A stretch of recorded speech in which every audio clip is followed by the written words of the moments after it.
Baik, terima kasih Pak Sidik. Assalamualaikum warahmatullahi wabarakatuh.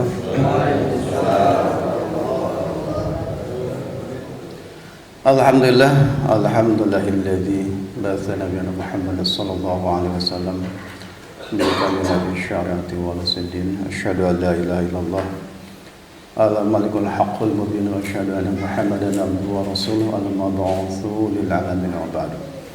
Alhamdulillah, segala puji dan syukur marilah kita panjatkan kehadirat Allah Subhanahu wa taala. Salat dan salam semoga senantiasa terlimpah curahkan kepada junjungan kita Nabi besar Muhammad sallallahu alaihi wasallam. Alhamdulillah, Bapak Ibu sekalian, sebuah nikmat yang luar biasa di pagi hari ini kita bisa berkumpul bersama sambil ngeteh bersama, sambil menikmati snack bersama-sama. Kita sedikit bisa bertukar pikiran, berdiskusi tentang konsep-konsep sederhana dalam kehidupan yang kemudian sebetulnya tetapi penting. Bahkan perlu kami sampaikan kepada Bapak Ibu sekalian bahwa kalau berbicara penelitian di universitas sekarang itu justru mereka mencarinya adalah hal-hal kecil yang justru berkontribusi besar. Contohnya, Bapak-bapak pernah memperhatikan bagaimana budaya cium tangan? Betul ya? Nah, budaya cium tangan itu masalah kecil kan? Tetapi efeknya besar karena ternyata agama-agama lain juga ngikutin budaya cium tangan. Nah, itu redaksinya dari mana sumbernya bisa seperti itu? Atau teman saya meneliti tentang kopi, nah kebiasaan bapak-bapak. Atau teman saya satu lagi dulu pernah meneliti tentang tahu Sumedang. Jadi sekarang itu penelitian itu justru bergerak dari narasi-narasi kecil untuk menemukan narasi-narasi besar. Istilah gaya ilmiahnya kayak gitu ya. Bukan terasi Pak Yoga, narasi. Baik, kita lanjutkan. Nah, apa yang saya angkat juga sekarang mungkin adalah masalah kecil, tetapi ternyata ini adalah kalau kita lacak, justru ini adalah sejarahnya sangat besar. Tapi masalahnya kita mulai dari hal yang kecil. Kita lihat.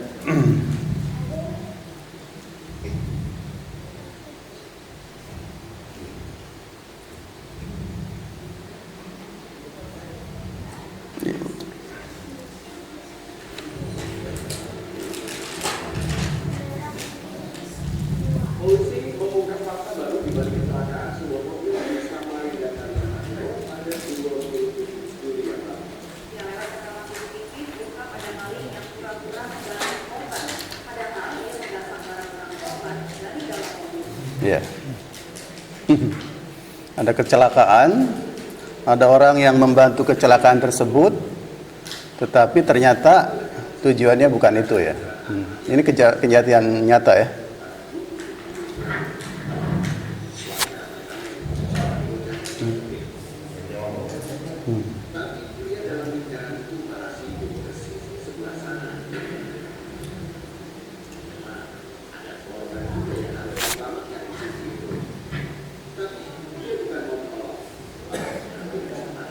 Ya.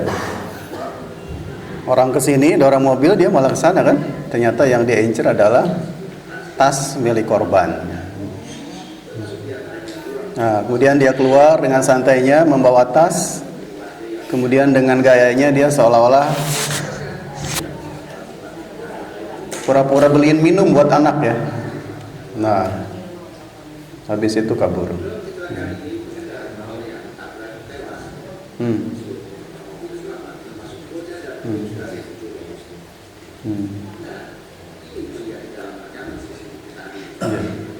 Ini orang.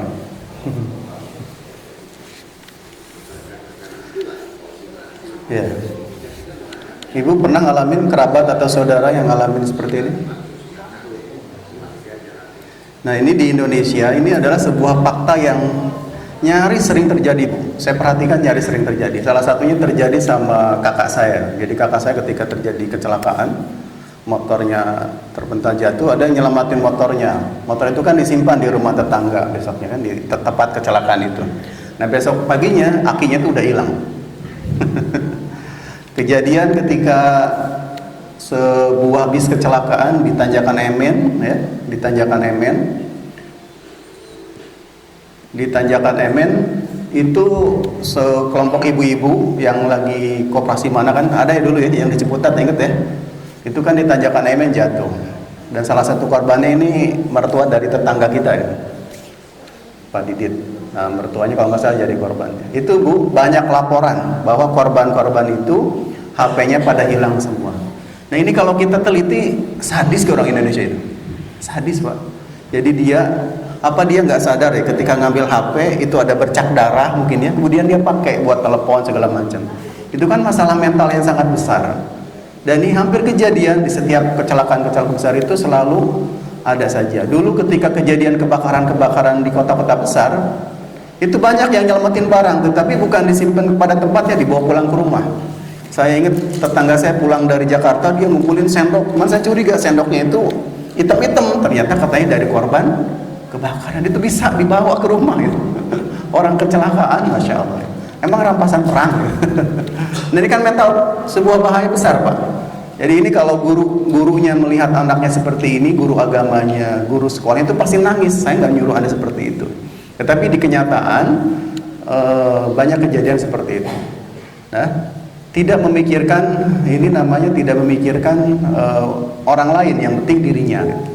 Nah, kejadian berikutnya adalah menimpa salah satu mahasiswa saya. Jadi mahasiswa saya itu sedang skripsi, tetapi ketika kami tanya dia itu minta suara dikeraskan lagi. Tolong Pak, dikeraskan lagi pertanyaannya apa suaranya. Ternyata gendang telinganya pecah. Karena waktu itu dia mau sidang, dibonceng sama ayahnya, dipepet sama begal, ditendang, jatuh, kemudian sampai ini itu mahasiswa saya mau sidang besok ya Pak. Sampai sepertinya itulah bagaimana perbuatan-perbuatan yang kita lakukan itu kadang-kadang tidak memikirkan orang lain, penting dirinya senang. Nah ini kan masalah besar. Kan itu pelajaran sederhana, jangan ambil hak orang lain, tetapi tidak berhasil. Nah oleh karena itu anak-anak kita seperti ini harus dididik Pak. Jangan dibiasakan dia mengambil sendal bukan milik temannya, jangan ngambil uang bukan miliknya dan sebagainya. Itu lama-kelamaan dia akan muncul dalam dirinya, saya tidak boleh memakai hak orang lain atau memakai benda orang lain tanpa seizinnya atau apa. Oke, nah ini kan masalah manusia.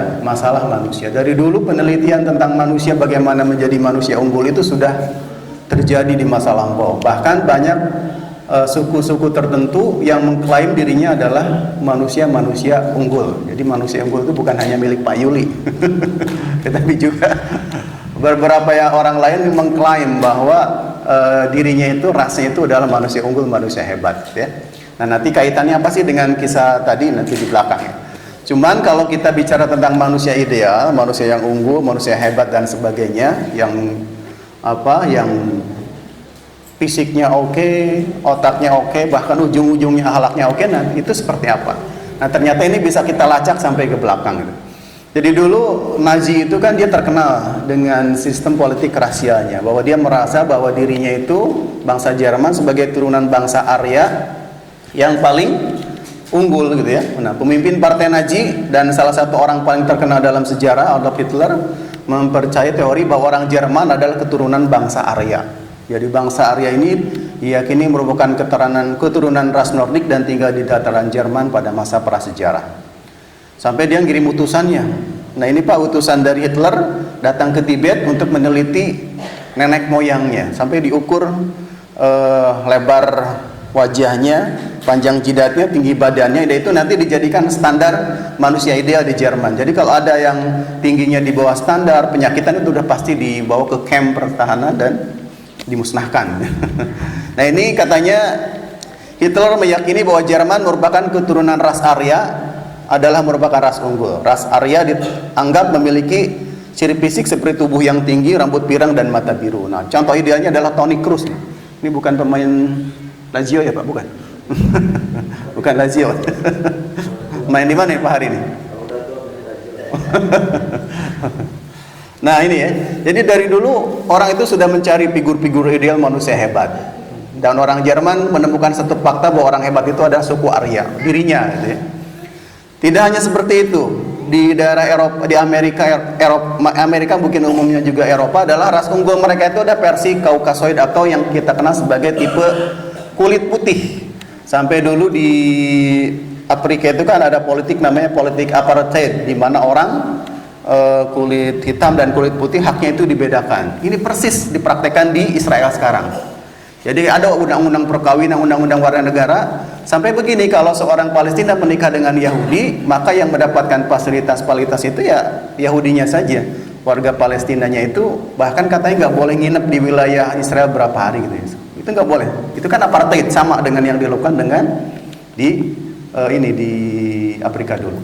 Nah, ini supremasi kulit putih itu sampai sekarang masih terjadi katanya. Bahkan ketika terjadi pandemi kemarin, ada seorang warga Cina itu diusir-usir dari Amerika. Kamu ngapain ke sini? Pembawa virus, pulang ke negeri kamu. Gitu ya. Jadi mereka merasa sebagai ras yang unggul gitu. Nah, sampai dulu itu terkena, pernah tahu nggak Pak Asep ini, ada sebuah sekte atau aliran namanya Ku Klux Klan. Film-filmnya banyak sekali kalau cerita tentang ini muncul, suku ini muncul, bukan suku ya, sekte ini muncul di masa perang sipil di Amerika tahun 18-an ya, 1800 sekian lah. Di situ antara utara yang anti perbudakan dengan selatan yang masih mempertahankan perbudakan. Nah, kelompok sekte Ku Klux Klan ini adalah sekte bentukan dari pemerintahan selatan yang akan mengeksekusi siapapun orang-orang kulit hitam yang vokalis, yang bukan apa namanya, yang kritis-kritis, yang muncul-muncul jadi tokoh dan sebagainya, itu pasti akan dimusnahkan oleh suku ini. Dan ini terus berkembang, bahkan katanya sampai tahun 1970-an terus berkembang, karena ideologi itu tidak pernah mati, ya, tidak pernah mati. Sampai kemudian ini difilmkan, namanya adalah Black Klansman. Jadi ini polisi menyusup ke sebuah aliran tersebut dan kemudian menemukan fakta bahwa aliran tersebut ternyata masih banyak di Amerika, ya, bahkan menyasar ke militer, gitu ya, bahkan menyasar ke militer. Nah itu, jadi ada dua. Pertama, tadi yang pertama kita sudah sebutkan, bangsa Jerman yang mengaku sebagai bangsa Arya, sebagai bangsa yang unggul. Kemudian kedua adalah suku Kaukasoid atau kulit putih, sampai sekarang kan seperti itu. Kemudian ada juga nih di India, ternyata ada juga orang India yang narsis. Siapa orang India yang narsis? Orang-orang, saya nggak tahu nyebutnya Pune apa Pune ya, Pune apa Pun. Pernah ada ke India nggak, Pak? Pak Yoga pernah ke India? Pernah dengar ya? Pun nyebutnya ya? Baru dengar. Jadi di India itu ada sebuah kota namanya Pun ya, dan orang-orang yang tinggal di dalamnya disebutnya Puneker.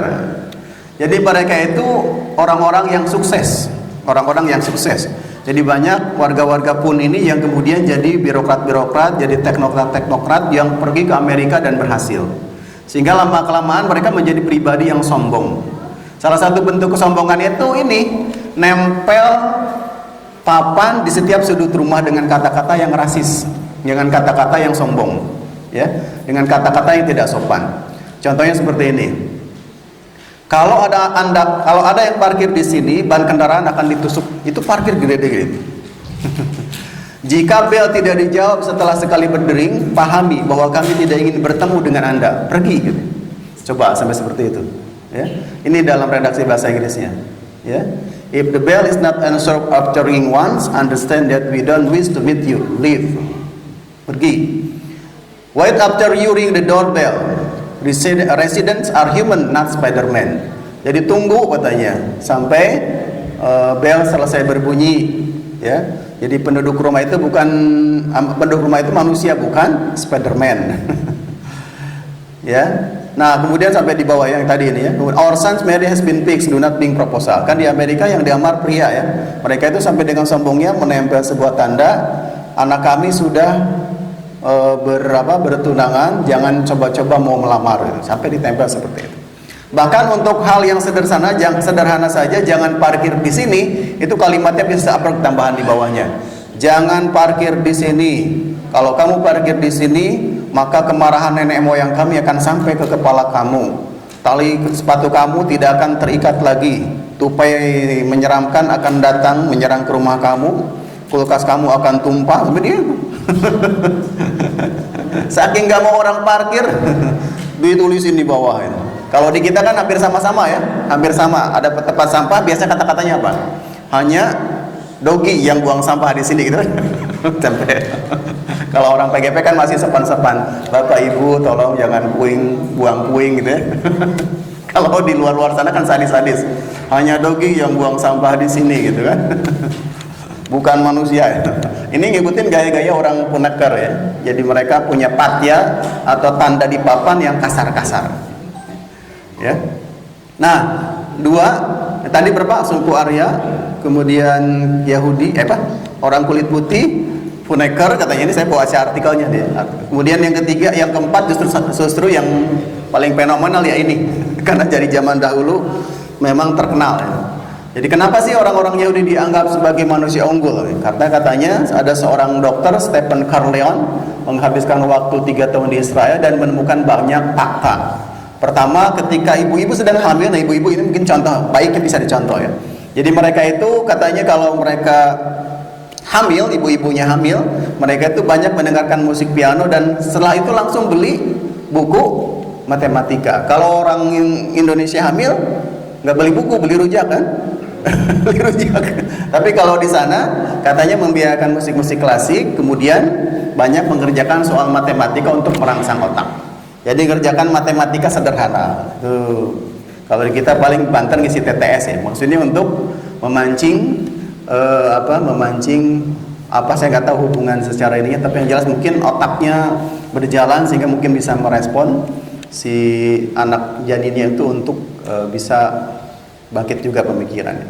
Selanjutnya cara makan mereka juga katanya berbeda ya. Sejak awal si ibu ini sejak awal mengandung dia suka sekali memakan kacang almond dan korma bersama susu dan lain-lain. Kemudian ketika anak-anak Yahudi lahir, mereka sangat memperhatikan makanan ya. Makanan awal adalah buah-buahan bersama almond, kemudian diikuti dengan pil minyak ikan kod, kemudian buah persik dan sebagainya. Nah, ketika masa kanak-kanak, seterusnya di kelas 1 hingga 6 anak-anak Yahudi akan diajar matematik berbasis peniagaan. Coba langsung matematika berbasis peniagaan. Jadi langsung bagaimana ngitung cara dagang. Kita kan dari kecil dagang itu malah saya paling malu gitu ya. Paling malu, tapi bagi mereka justru dagang itu adalah menjadi karakter yang dibangun dari awal. Kalau kita justru ini, saya masih ingat aja usia seperti ini disuruh dagang es mambo itu kan malunya minta ampun ya. Kalau mereka kan justru dididik seperti itu. Ya. Kemudian di dalam pengamatan Stephen ini perbandingan dengan anak-anak di California dalam tingkat IQ-nya bisa saya katakan 6 tahun ke belakang. Jadi tingkat IQ mereka itu lebih tinggi bahkan dari anak-anak di California gara-gara kebiasaan seperti itu. Ya, gara-gara kebiasaan. Kemudian anak-anak Yahudi berikutnya, ini udah 2 kali. Nah, ketika mereka di sekolah tinggi, pelajaran mereka itu diproyeksikan kepada sains, terutama sains yang berkaitan dengan senjata, medis dan teknik. Kira-kira kenapa mereka sangat diapresiasi kalau misalnya lebih banyak meneliti tentang senjata? Ya karena akan digunakan untuk berperang. Begitu juga medis, begitu juga teknik. Jadi ternyata pendidikannya seperti itu, ya. Dan bahkan di perguruan tinggi itu mereka tidak akan lulus di mata kuliah kewirausahaan kalau tidak berhasil mendatang keuntungan sampai 1 juta US dolar. Jadi sudah dididik seperti itu. Nah, pernah di perguruan tinggi ini di kita ada ya mata kuliah kewirausahaan, tetapi tidak sampai se ekstrim itu. Paling hanya disuruh berhasil menjual apa. Ternyata di Yahudi sudah seperti itu. Nah itu ya. Jadi kita sudah bicara tentang ras-ras tadi, ada Arya, ada kemudian kulit putih, kemudian ada Punakar, dan satu lagi adalah Yahudi. Nah kemudian penelitian tentang orang-orang hebat itu muncul di Vietnam, Korea Selatan. Apa Korea Selatan cari apa? Mereka bosan jadi orang profesional, mereka bosan jadi orang jago dalam kerja, maka ingin menjadi pribadi yang lebih menarik. Makanya ada proyek namanya Proyek Manusia Tampan dan Cantik versi Korea Selatan. Bahkan di sana itu katanya kalau ada seorang yang wajah biasa-biasa masuk ke sebuah perusahaan itu diejek, dibully habis-habisan, Bu. Sehingga mereka kemudian kalau sudah punya gaji itu mereka target pertama itu adalah ingin operasi plastik. Jadi yang dibully dibully di sana itu orang-orang jelek itu nggak punya tempat katanya. Menurut siapa tuh ya artis Indonesia yang ada di kita yang sering diwawancara itu, yang kemudian menikah dengan orang kita, siapa lupa namanya? Lee Ji Hoon itu siapa namanya? Jadi begitu katanya. Jadi di sana itu kalau tidak cantik, tidak ganteng itu dibully. Bahkan sebuah media Korea Selatan heboh ketika seorang penyiar memakai kacamata. Seorang perempuan memakai kacamata. Memakai kacamata saja punten benar di sana itu. Di sana itu seorang perempuan cantik dianggap sudah turun derajat kecantikannya sampai seperti itu. Dicoret. Kurang menarik katanya. Kurang menarik perempuan daripada perempuan ini. Sampai seperti itu heboh media Korea Selatan itu gara-gara pakai kacamata karena mengurangi derajat kecantikan mereka. Nah kita lihat nih wajahnya seperti ini kemudian berubah jadi manis kan, dagunya seperti ini, matanya seperti ini dirubah jadi cantik. Ini wajah seperti ini kan kita banyak sering ketemukan ya Pak Hari di mana-mana, tetapi dengan teknologi berubah jadi tampan. Bahkan ada sebuah pengalaman yang menakutkan ketika apa? Ketika seorang jurnalis datang ke sebuah pusat medis operasi plastik. Di sini ada apa, Pak? Ada tumpukan tulang rahang hasil potongan operasi, ditumpuk sampai ke tinggi sini, sampai dijadikan media seni katanya, ngeri. Ada menara tulang rahang di klinik operasi plastik Seoul. Jadi ditumpuk sampai seperti sini. Ini saking ingin menciptakan manusia ideal secara fisik. Konon katanya kebijakan pemerintah sampai mengatur anak-anak itu harus minum susu berapa, gizi berapa supaya tinggi badannya di atas rata-rata. Sampai seperti itu ya. Nah selanjutnya penelitian orang-orang hebat, penelitian manusia unggul itu tidak sampai di situ. Sekarang tadi kan kita bicara manusia bagus secara fisik. Nah kita masuk ke sebuah penelitian yang lebih heboh lagi. Namanya adalah teknologi edit DNA. Teknologi edit DNA. Jadi dulu ditemukan 15 tahun yang lalu bahwa di dalam tubuh kita itu ada namanya genom. Genom itu adalah informasi tentang nanti kehidupan kita itu secara fisik seperti apa nanti. Nah kemudian setelah penemuan genom itu ada penelitian terbaru lagi, namanya adalah teknik mengedit DNA atau mengedit genom. Jadi contohnya begini, ada seorang anak terlahir dari ayah dan ibu yang menderita penyakit HIV. Maka dengan diedit DNA-nya, potensi terkena HIV-nya hilang karena dihapus informasi genetik yang mengatakan dia itu punya HIV-nya, dihapus, di-delete gitu. Nah itu penelitiannya ada. Ya ini nih penelitiannya. Nah orang ini melakukan penelitian itu.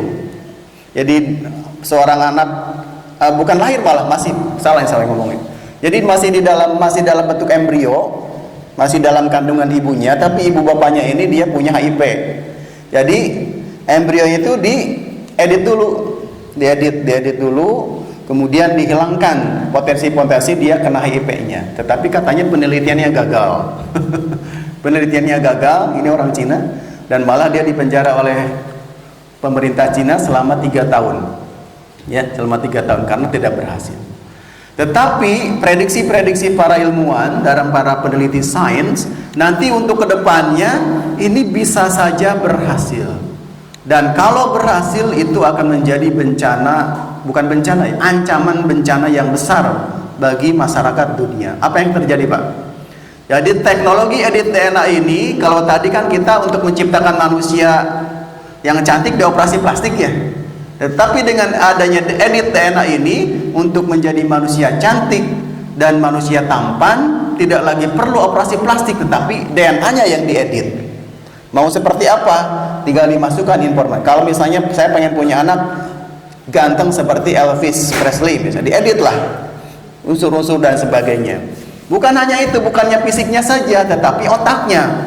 Anak saya otaknya pengen pinter, informasi-informasi awal tentang otaknya dikotak-katik, dikorak-korek sehingga bisa menjadi pinter. Ini saya dapat informasi dari teman dokter asli, dokter Agus Rahmadi namanya. Kalau Bapak cari di YouTube namanya banyak muncul. Jadi dia cerita seperti itu. Apa yang terjadi, Pak? Ini seperti seperti sebuah temuan besar, tetapi bahayanya justru ada di depan. Saya ulangi, jadi kalau dengan edit DNA ini orang bisa tampan, bisa cantik tanpa operasi, bisa pintar. Maksudnya pintar, otaknya itu dipersiapkan seperti prosesor super cepat. Tapi harus belajar, tetapi prosesornya bagus. Nah, apa yang terjadi bahayanya? Apa bahayanya? Di depan bahayanya, Bapak-Ibu sekalian. Seandainya editing DNA itu berhasil dan menciptakan manusia yang lebih unggul, misalnya fisiknya menarik, otaknya cerdas, dan tubuhnya sehat karena diedit DNA-nya, maka hal ini tetap akan menjadi masalah. Misalnya, para orang kaya dapat memberi editing DNA terhadap keturunan mereka agar jadi manusia yang menarik, cerdas, dan selalu sehat. Tetapi hanya bisa diakses oleh orang kaya. Sementara orang miskin, keturunannya hanya akan tetap menjadi sosok yang jelek, bodoh, dan sakit-sakitan. Coba, bahaya kan? Bahaya. Jadi nanti yang cerdas, yang cantik dan sehat hanya milik orang kaya, sementara orang miskin, jelek, bodoh, sakit-sakitan. Mau gimana coba kedua? Ini yang terjadi juga di Korea Selatan sekarang. Orang yang kaya raya bisa cepat jadi ganteng dan jadi buruan televisi dan para orang kaya yang ingin menikahi wanita-wanita cantik. Tapi orang miskin tetap di bawah tanah. Makanya kan ada film Parasit itu ya. Parasit itu kan bercerita tentang bagaimana suku underground orang golongan bawah di Korea Selatan mencari kehidupan gitu ya. Nah, oleh karena itu menjadi renungan kita adalah setelah berbagai penelitian dan pendidikan dilakukan manusia ideal versi barat, Cina, dan sebagainya, maka kan ditemukan bahwa ciri-ciri menjadi manusia ideal itu adalah akalnya pintar. Pertama ya, sampai orang kan belajar ke sana kemari agar pintar. Kemudian fisiknya baik, ganteng. Kemudian menjadi warga negara yang baik, menjadi warga dunia yang baik. Jadi pendidikan di Amerika Serikat dan Eropa sekarang mendidik anak-anak warga negaranya menjadi warga negara yang baik. Kalau di kita kan ada pelajarannya PPKN. Bahkan mereka mendidik anak-anaknya untuk menjadi warga dunia yang baik. Jadi misalnya memperhatikan lingkungan, memperhatikan alam, dan sebagainya.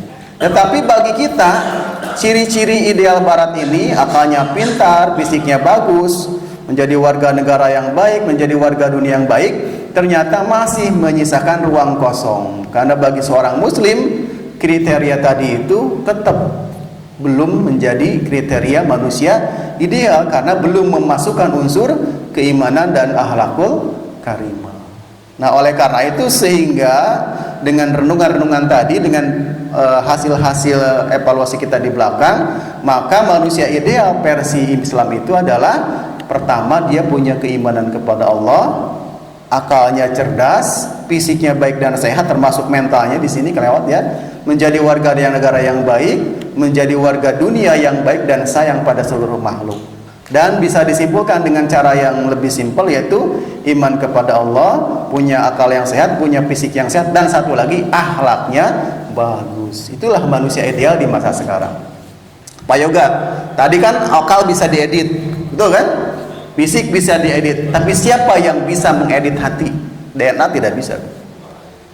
Tidak bisa mengedit hati seseorang, tidak bisa mengedit iman seseorang, kecuali kita yang membiasakannya dari kecil. Itu ruang kosong yang ruang kosong yang ditinggalkan oleh sains dan perkembangan ilmu pengetahuan. Mereka bisa menyentuh akal, mereka bisa menyentuh fisik, tetapi tidak bisa menyentuh hati. Nah, inilah yang harus kita lakukan agar anak-anak kita itu tidak hanya akalnya yang bagus, akalnya yang cerdas, tetapi fisiknya yang kuat dan sebagainya, tetapi imannya juga kuat. Dan saya mengerikan kemarin bertemu dengan seorang dosen yang lulusan Amerika Serikat, cerita bahwa sekarang ada sebuah pertanyaan. Ini penelitian nih Pak Sidik ya. Penelitian ini kayak gini. Bila tentang kepercayaan. Ini pertanyaan ini ditanyakan kepada orang awam yang bukan ilmuwan. Apakah Anda percaya dengan Tuhan? Jawabannya 3. Orang awam di Amerika itu jawabannya 3. Ada yang percaya bahwa Tuhan itu ada, Ada yang percaya makhluk lain yang menguasai tetapi bukan Tuhan, ada yang tidak percaya sama sekali. Ketika pertanyaan itu ditanyakan kepada para orang awam yang bukan ilmuwan, jawabannya adalah mereka masih rata-rata percaya pada Tuhan, sekitar 40%, 50% ya. Yang percaya yang ada eksistensi lain selain Tuhan, ada sekian persen juga ya. Tapi yang terakhir ada juga yang tidak percaya. Tetapi ketika pertanyaan yang sama ditanyakan kepada saintis, jawabannya mengejutkan. Ternyata 40% dari para ilmuwan tidak percaya dengan Tuhan. Naudzubillah. Nah, justru saya penasaran bagaimana ilmuwan-ilmuwan kita. Nah, yang saya khawatirkan kemarin itu ketika ada pertanyaan, ada pernyataan dari seorang rektor yang mengatakan yang manusia gurun itu loh. Itu kalau kita lihat bahasa-bahasanya, Masya Allah gitu kan, mengerikan. Jangan sampai gitu.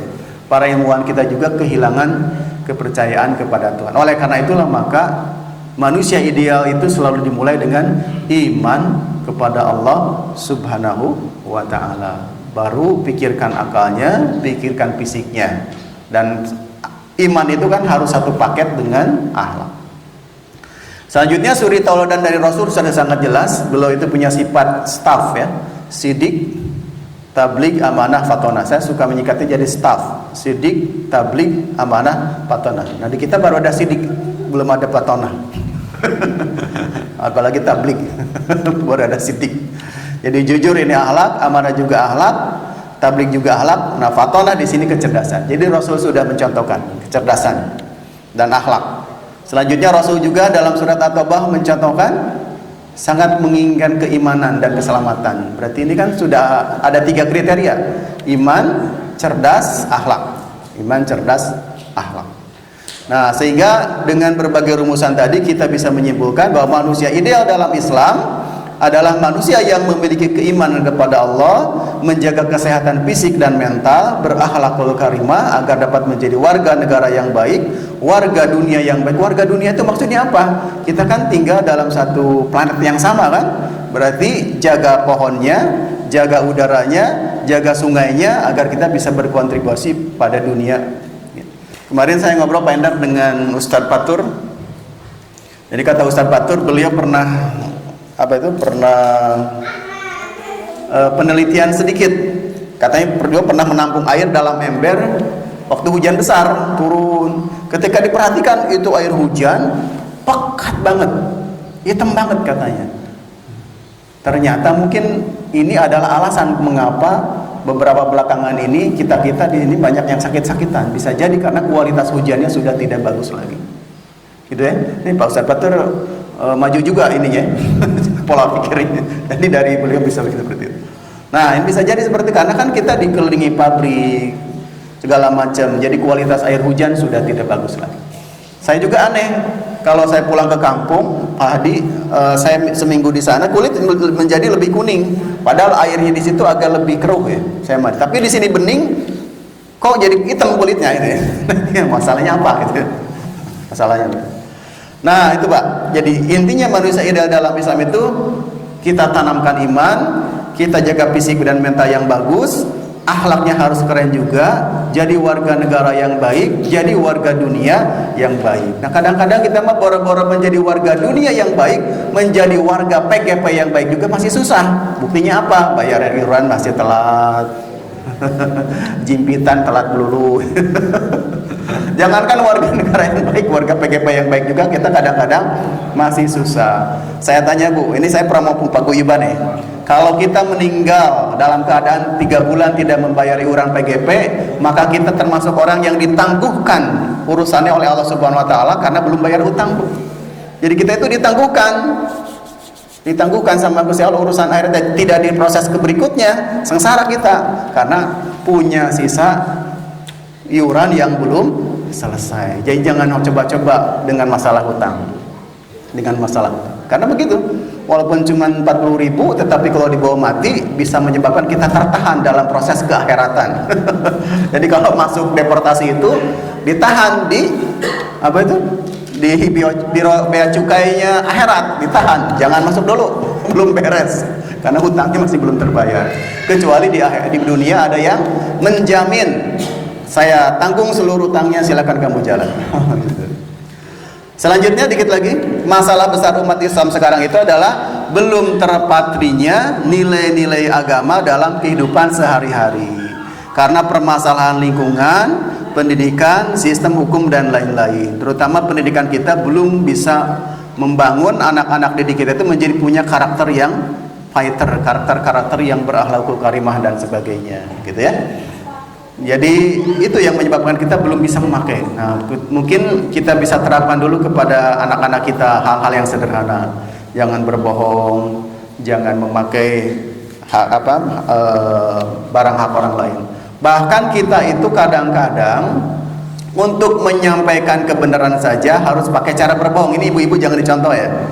Misalnya kayak gini nih, ibu-ibu punya anak 2, sama ibu dan suami 4, beli jeruk 4, dibagilah jeruk itu kan sama anaknya. Ini 1 buat anak pertama, 1 lagi buat anak yang kedua, gitu kan, nyisa 4 kan, nyisa 2 ya. Ya, dimakan sama ibunya 1. Kemudian 1 lagi disimpan di bawah kolong ranjang. Anak bungsu, maklum anak bungsu kan, dia sudah habis makan jeruk 1, lari. Kemudian dia ke kolong, lihat jeruk 1, kemudian datang ke ibunya, "Bu, saya mau jeruk." "Ah, jeruknya udah nggak ada, udah habis." Padahal anak itu baru lihat jeruk di kolong ranjang, ya. Si ibu kok bohong? Padahal tadi saya baru lihat jeruk di kolong ranjang 1. Padahal kan kenapa nggak salah bilang gini aja, "Ada 1 lagi, nah, tetapi itu buat ayah kamu." Nah, itu kan hal sederhana, tetapi kemudian secara tidak langsung kita mendidik anak kita menjadi pembohong untuk menyelesaikan masalah. Itu salah besar. Padahal kan justru itu pendidikan anak.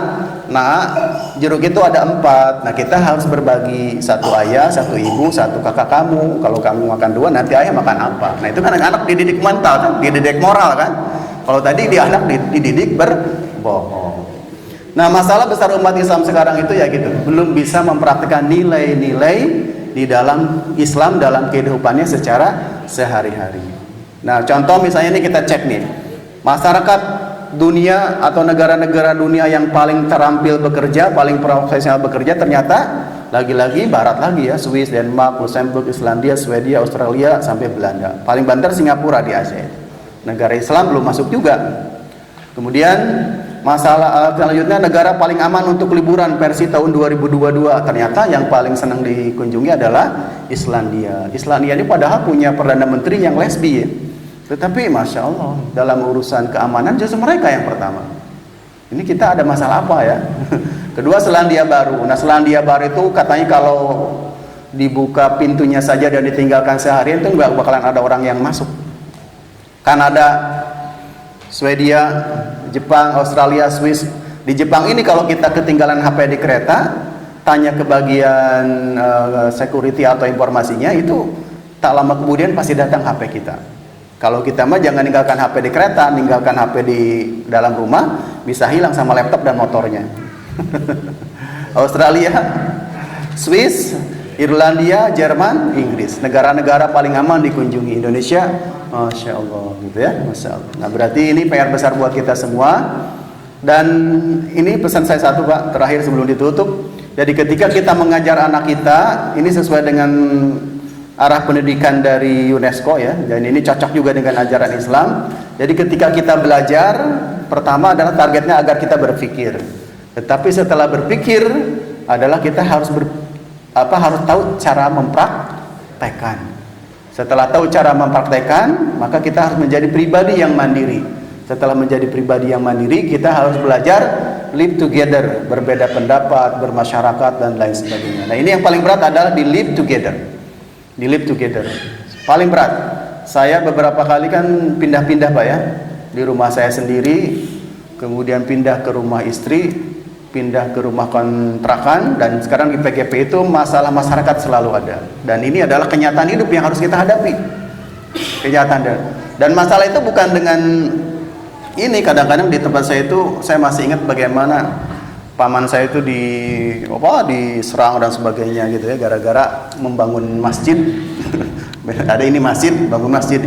dianggap segala macam itu masya Allah lebih inilah. Apalagi kan kalau di masjid di kampung itu kan masalahnya simpel Pak, masjid di kampung itu rebutan kenceleng.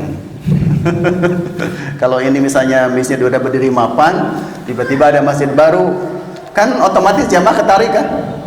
Ketarik. Dan itu berubah. Ketika saya pindah ke tempat istri, variasi lagi masyarakat, beda lagi masyarakat. Pindah ke tempat saya kontrakan, ada lagi berbeda. Dan inilah maka dalam belajar itu kita harus belajar berpikir, belajar mempraktekkan, belajar mandiri. Setelah itu mari kita belajar sama-sama, saling toleransi, saling menghargai dan sebagainya. Nah, terakhir saya tutup, tahu film Pengabdi Setan? Yang ke-1 dan kedua. Nah, ini ada wawancara yang bagus ketika si Joko Anwar, Pak Joko Anwar ini, karya-karyanya memang bagus ya film-filmnya. Ditanya sama gengnya Wendy Cagur di acara apa itu? Lapor Pak. Nah, dia mengatakan apa rahasia kesuksesan Anda ketika menciptakan film-film hebat? Saya punya rule dalam aturan main saya. Jadi saya punya rule, saya punya aturan yang harus dipraktekkan semua kru di dalam tim saya. Apa? Satu Pak simpel aturan yang mungkin kita bisa contoh. Si Pak Joko Anwar punya satu aturan ketika dia buat film. Apa aturannya? Setiap orang, termasuk saya, tidak boleh ngomong dengan suara tinggi. Itu aja. Kenapa? Ketika Anda tidak ngomong dengan suara yang lembut, di situ ada dua hal. Pertama adalah Anda respect people, menghargai semua orang. Jadi semua orang itu spesial, tidak ada yang lebih rendah, tidak ada yang lebih tinggi. Yang kedua adalah untuk menjaga mood. Jadi ini penting untuk kita praktekkan di masyarakat. Jaga tata bahasa, tata bicara dan sebagainya, termasuk adalah agar tujuannya apa? Agar orang itu kita bisa respect sama orang lain respect sama kita, dan kita bisa sama-sama saling menjaga mood agar kreasi-kreasi itu terbaik keluar dari kita. Nah, ini Joko Anwar orang berprestasi ya, dia sebagai pengibar bendera sukses dan sebagainya. Terserah deh pikirannya liberal atau apa, saya kurang tahu, tapi prinsip-prinsipnya ternyata di balik orang sukses memang dia pasti punya prinsip yang bagus. Saya pikir itu dicontoh agar kita live together-nya bisa oke, gitu ya, bisa saling respect, bisa saling menjaga mood. Demikian dari saya, mohon maaf ya, ini kuliah subuh yang paling aneh ya, karena masalahnya bolak-balik dari hal kecil naik ke atas. Tapi tujuan yang saya bidik adalah mari kita menjadi pribadi yang mewarnai dunia yang lebih bagus dengan iman, dengan profesionalitas dan juga dengan akhlakul karimah. Demikian, bila taufiq wal hidayah. Wassalamualaikum warahmatullahi wabarakatuh.